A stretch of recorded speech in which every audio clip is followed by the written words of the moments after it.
we're back at Stocktoberfest with another executive interview. I'm here with Linda Montgomery, VP of Corporate Development at ZenaTech. Linda, it's great to be with you today. Thank you very much. It's great to be here with the StockTwits community. Amazing, and we've got lovely weather in San Diego, and the skies are blue. And speaking of skies, I want to talk about your business in the drone space because our community of investors are very, very excited about this space. So tell us about ZenaTech and how you differentiate your company and offerings in the drone space. Well, thank you. So we are a drone design and manufacturing company. And specifically, we do AI multifunction autonomous drones. And so we sell to both the commercial sectors and the defense sectors. And we have a business area called Drone as a Service, which makes us different. We're making it accessible and easy for businesses and government to be able to use drone services for utility and infrastructure inspections, for inventory management. We have an indoor drone that takes inventory and helps get rid of those manual processes and speeds up inventory management. And we do a variety of different inspection types of services, power washing, so that makes us different. And I think another differentiation is we also have an enterprise SaaS software business, so we have a lot of strengths in the area of software development, unlike a lot of our drone industry peers. And the drone as a service, I'm glad you brought up the hardware and the software, because it seems like it's not just a matter of your company or business, you need drones, you order them, you have to, there's programming behind it. So when you talk about the drone as a service, it's the combination of those two things together that people are buying that is the full platform?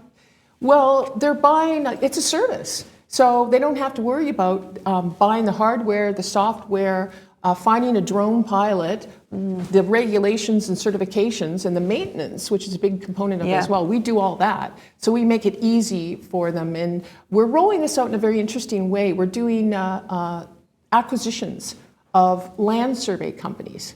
And so we're starting with that service and using our drones to improve the precision and speed of doing land surveys.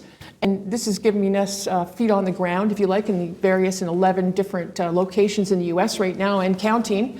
So this is a place where, like a business, where our vision is you can have a variety. You can order a variety of different drone services, both business and government. So that's a little bit of what we're doing there. Fascinating. And then these acquisitions. The strategic goal of those is to expand the platform, or what's sort of the business story behind that's driving those acquisitions? Right, growing our company and growing our solutions, growing our customers, growing our revenue, because these companies we're acquiring are all profitable companies, and so we're taking two expertise. The expertise in land survey and engineering, and it takes a long time to become a land survey.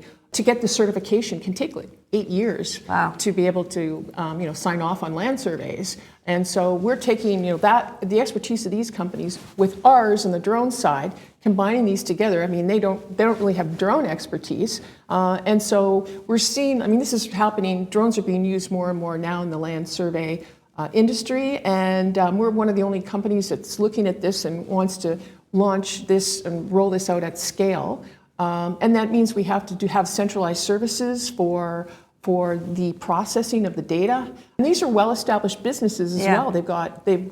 These companies have been 20, 30 years, and they've got all kinds of government, municipal, state, county customers, as well as builders and construction companies. Fascinating. I mean, just in the course of the conversation, so many applications for drones. Defense is something a lot of investors have been following. In the US, there's been a lot of investment in companies that are offering kind of this new age of defense. And I know you plan to sell your drone solutions to the US military. So I'm curious what the status of those conversations are and the timeline of that generating revenue for ZenaTech. Right. Yes. So we have basically we see an opportunity for all of our drones in the military, whether it's our small IQ Nano, which is 20 by 20 inch drone that I mentioned inventory management. There's 1 billion square feet of armament and warehouse facilities that the federal government looks after. So we see opportunities there. But whether it's that drone, right up to ZenaDrone 1000, which is our large drone, it's 12 by 7 by 12 feet, and that is the one we're using for what's called ISRT applications and inspection, surveillance, reconnaissance, and also it carries up to 40 kilos and flies for up to an hour or so. So what we're planning to do is to sell all of our drones to the military, and I guess 2 ways we're getting into that market space.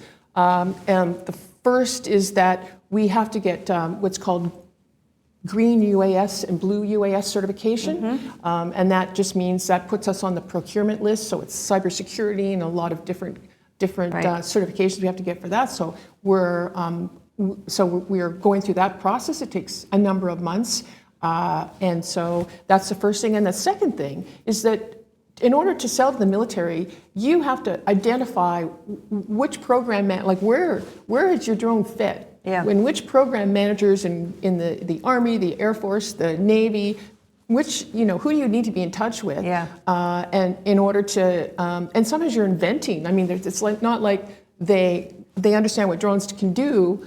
They don't understand what our drone can do. Yeah. So it's really an iterative process to capture where that value can be. Yeah. And where. So we are working with with the right partners that have all this experience, that are helping us find the right program managers, and also there's this appropriation cycle that happens every year. So there's a timeline being on that cycle, and so we're very cognizant of that and starting that, and also. We're also working with it's like a GR, government relations and lobby firm as well, and so we think it's important to build relationships with members of Congress, particularly Arizona, for instance. That's where we're going to be manufacturing our drones. So we want them to know that they want them to know about our company, and so we're building those relationships as well, and it takes a number of months, but we're well on our way in that process. It seems like there's a heavy vetting process, and then when you get on that procurement list, though, then you're more discoverable across more units, and it does seem too there's probably a little bit of education of there's so many ways you could possibly use these that you listed off in various aspects of the military. So I think that's fascinating, and just from a go-to-market standpoint, the sales process for the military must be so different than you're selling to another company. It is. It's a whole. It's its own business area. It's its own sales area of our business, and we're working with partners and building up our own expertise in that area and the team as well.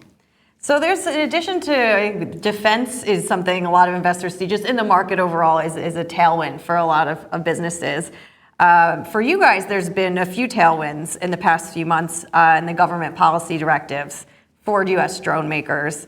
So can you tell us a little bit about how those directives are impacting your business at ZenaTech?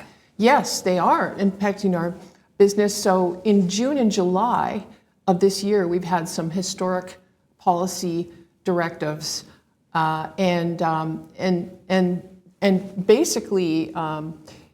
What we're seeing is the airspace is being modernized for drones, modernized and made safe for drones that will be interfacing, with air traffic control and down the road. So these policy directives are around streamlining the approval process, so we don't have to go through waivers and because it takes time, and some of that is maybe not effective moving forward. So we're seeing these regulations get streamlined, and then secondly, on the defense side, drones are certainly the new the new face of warfare.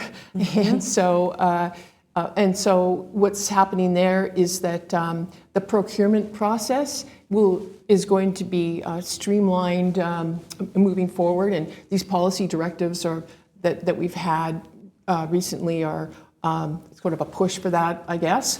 And so basically, U.S. drone makers will be favored moving forward. A lot of the drone industry right now is dominated by drones that were made in China and parts from China. And moving forward, the goal is to focus on American-made component parts and drone makers. So that is helping us as well. Yeah. So those are great policy directives, and how it's impacted us is we are, as I mentioned, building a manufacturing facility in near Phoenix, Arizona, and we've moved up our plans for that just based on these policy directives. Wow, a lot of exciting things happening. And looking forward, rest of this year into next, what can investors expect to see from ZenaTech? Right. Well, they can expect continual growth on our drone as a service side of our business. So we've done 11 acquisitions, and we plan to do 25 by mid-year next year. And then they can also look towards on the defense side. We are going through the process of getting the Green and the Blue UAS, so that'll be a great achievement when we get those certifications, because that's all part of being on the procurement list to sell to the Department of War and Homeland Security, and then we're going to be continuing to focus on product development work there, and our testing work, and then also finding the right program managers and demonstrating our solutions to the military, and we're focused on grants and grant opportunities as well, so you can look forward to that.